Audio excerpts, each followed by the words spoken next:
மகத்தான பாரம்பரியத்தை காக்கவும் அதை எதிர்கால தலைமுறைக்கு உணர்த்தி கடத்தி செல்லவும் வட்டுக்கோட்டை விளையாட்டுக் கழகம் என்றும் உறுதியாக நிற்கும். பழம் காலத்தில் பேரவைகள் நிறுவப்பட்டு அரங்கில் கூத்தாட்டங்கள் நிகழ்த்தப்பட்டதையும் அவ்வாடுகளை மக்கள் பெருந்திரளாக கூடி பார்த்ததையும் கூத்தாட்டவை கூத்தன்றி என திருக்குறள் புலப்படுத்துகிறது. இந்த கூத்துக்கலையில் தன்னை முழுமையாக அர்ப்பணித்து பெரும் பணியாற்றியவர் எங்கள் மண்ணை சார்ந்த கலைஞர் கலை வானதி கராபூஷணம் கலை வித்தகன் ஐயா கந்தையா நாகப்பூ.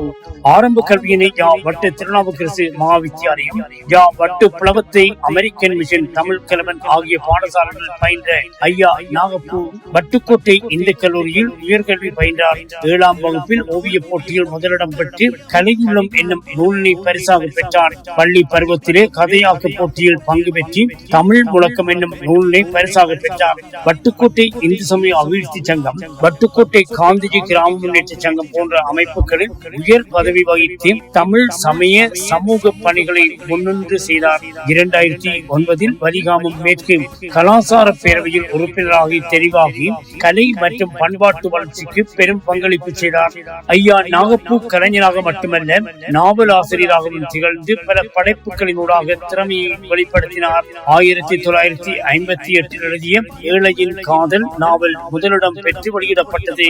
1959 காதலும் விளக்கமும் கட்டுரை நூல் பிற வெளியீடுகளுடன் தொடர்ந்தது. வட்டுக்கோட்டை கூத்தும் கிராமிய கலைகளும் என்னும் நூல் மூலம் கூத்துக்கலை ஆவணப்படுத்தியும் சமூக பண்பாடுகளை பரப்பியும் செய்தார். 13வது வயதில் தூக்குமடை நாடகத்தை மேடையேற்றி மக்களின் பாராட்டை பெற்றார். தொடர்ந்து நண்பன் அகிலன் எழுதிய நெஞ்சின் அலைகள் நாடகங்களை பங்கேற்று கூத்துக்கலையை மேம்படுத்தினார். 1961 தர்மபுத்திர நாடகத்தில் வீமனாக நடித்தார். அவரது நடிப்பில் பாட்டிலும் ஆட்டத்திலும் தனித்துவமான ஆற்றல் வெளிப்பட்டு வீமன் நாகப்பூ என பெயரடைந்தார். 1965 வட்டுக்கோட்டை நாட்டுக்கூத்து அபிவிருத்தி குழுவின் செயலாளராக தெரிவு செய்யப்பட்டு கூத்துக்களை ஒழுங்கான திசையில் வளர்த்தார்.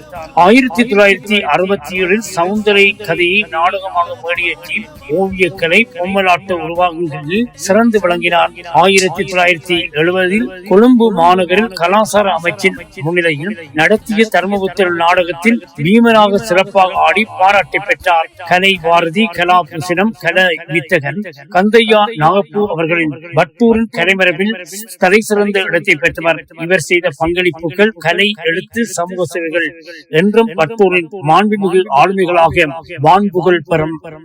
மண்ணின் ஆளுமைகளை மாண்பீட்டி நிற்கின்றதே வட்டுக்கோட்டை விளையாட்டுக் கழகம்.